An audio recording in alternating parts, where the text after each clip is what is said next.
How freaking annoying is it when you're working with a client and you cannot get them to stay on timeline? It makes me want to lose my mind. So this is going to be all my best tips for helping clients stay on timeline.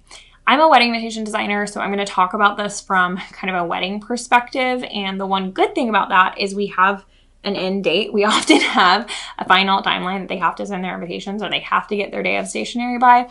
But all these tips can be used no matter what kind of creative business you have. So let's dive in. The first thing I want to say is don't be mad at clients for not meeting timelines until it gets really egregious.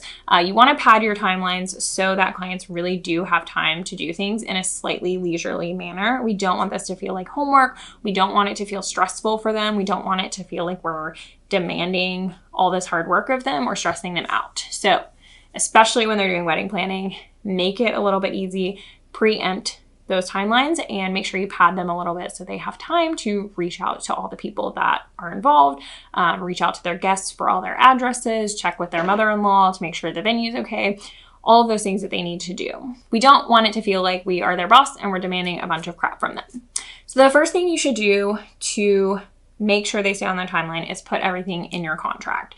You're going to put timelines for everything. In the case of wedding invitations, we have a timeline for the first proof, a timeline for any revisions, a timeline for printing, a timeline for shipping and delivery. All of that is outlined in our contract very explicitly so they know it from day one and they have signed off on it. In the off chance this goes into litigation, you're going to have that signature to cover your butt. Now you have to stick to these timelines yourself as well. So if you say a proof is going to take 2 days and it actually takes 5 days, the client is going to see that all of your timelines mean nothing and they are not going to follow them either. Also, if you do go to litigation, if you haven't abided by your timelines, then you're not going to have any ground to stand on expecting the client to. So even though they're in your contract, the best thing you can do to help is not assume that they read the contract or internalized it. Maybe they did their best at the beginning, but they've been signing contracts with all kind of vendors. They have their whole lives in front of them. They have not memorized your contract in the same way that you have not memorized the terms of service on your iPhone.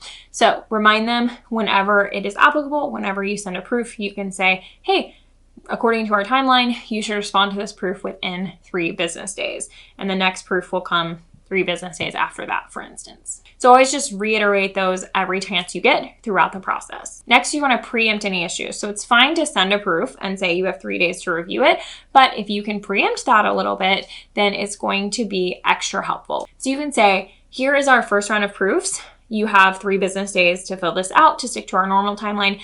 As a reminder, we typically go through 3 rounds and then printing starts, which would be around October 19th or whatever date it is.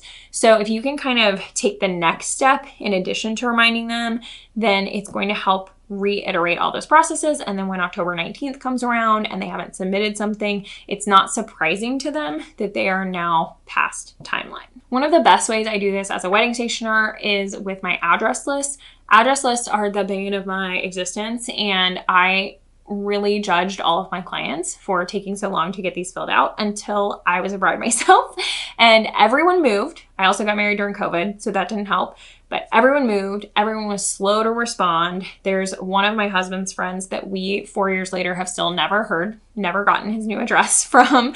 And people just make it really, really difficult. It's so tedious. It's so hard. So have some grace for your clients when they're filling out your address list, but also make it easier on yourself by making sure they remember to start on this early. Instead of saying, hey, proofs are approved, now I need your address list tomorrow as per the contract. Instead, say something like, okay, thanks for filling out your questionnaire. I'm working on your proofs for the next 5 to 7 business days. And here's my address template. I would recommend going ahead and working on that in the meantime. So you know they have some downtime. You're the one working on design. They're not doing anything.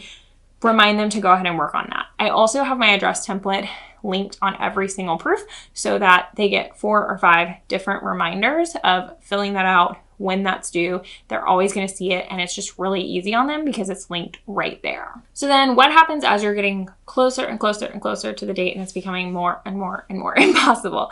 One thing I want to say that I love in my contract is that if they delay, then there's not necessarily a proportional delay on my end. So if they delay by 1 day, they might think they're getting everything a day later than expected, but maybe they pushed into vacation. Maybe they pushed into a really busy season. Maybe they pushed into something that you didn't expect. So remind them, hey, you might delay by a day, but then I'm going to put you at the back of the queue because I have all these other clients that didn't delay a day. So you might not get your invitations a day later. You might get them 3 weeks later. Of course, I always try to do better than 3 weeks for a 1-day delay, but make sure you have that ability in your contract, because what if they do delay into a 3-week vacation and there's just simply nothing you can do?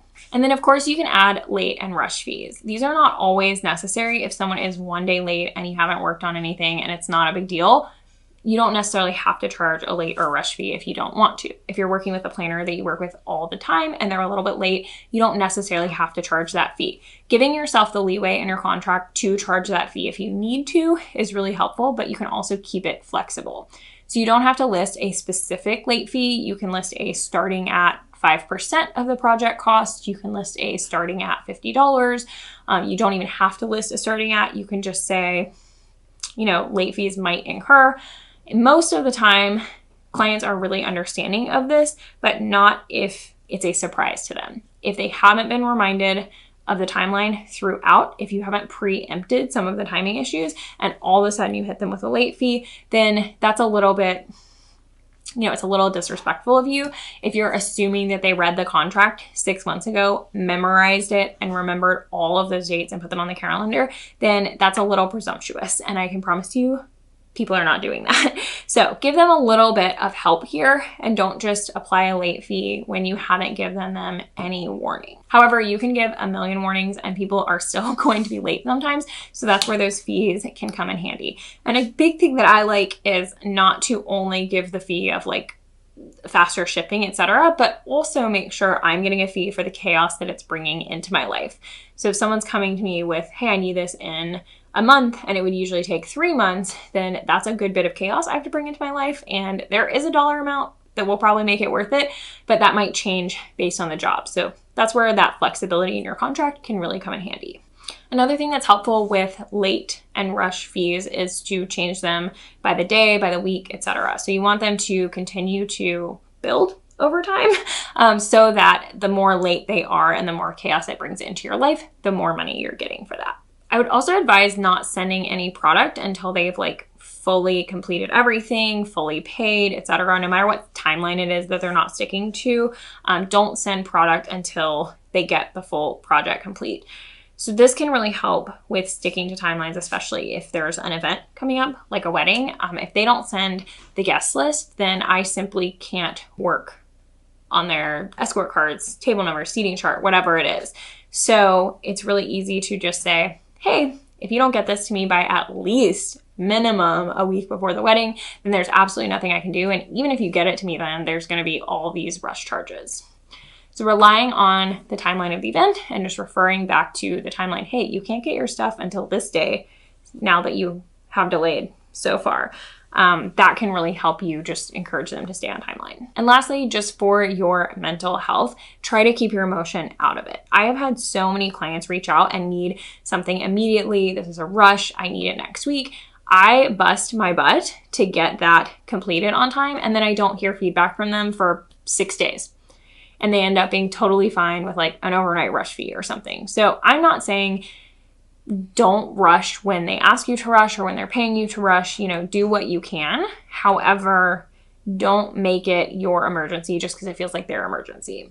And if someone isn't providing their guest list, if they're getting stuff late because they haven't provided their address list, they haven't given you feedback on the proofs, etc., that's not something that's your problem, and it's not your job to make it up to them. It's your job to do exactly what you were contracted to do, and if you need to charge more because they haven't stayed on timeline, that's completely fine, as long as you are giving them that advance notice and they have the ability to provide the feedback on the regular timeline. If they are choosing not to, that's their decision. They're adults and it doesn't have to emotionally affect you. Now, of course, I know adding a rush job into something can emotionally affect you, but in general, just make it so the rush fees either make it feel good and not stressful for you, or don't allow them to make it rush. So, okay, if you delayed your address list by 10 days, it's going to take me 10 extra days to get this done. It doesn't change the amount of time that it takes for me to do the work just because you were later in providing me feedback. In general, if you can remember that your clients are adults, they have deadlines at their work, they have deadlines in their personal life that they have to meet. These things are not your problem and you don't have to take them on emotionally. So if this helped you figure out some physical steps you can take to keep your clients on timeline, and also adopt that mindset that it really doesn't matter if they stay on timeline or not, because I have all these safeguards in place. My job is to provide them the options. And if they, as an adult, choose not to abide by the original timeline, then they're going to have to pay the consequences, and it's not really going to affect me either way. So let me know what you thought or what questions you have about client issues, keeping clients on timelines, anything else to do with your creative business in the comments of this video. And while you're here, I hope you'll stick around and watch some of our other videos about stationery, graphic design, and running a successful creative business. Thanks, everyone.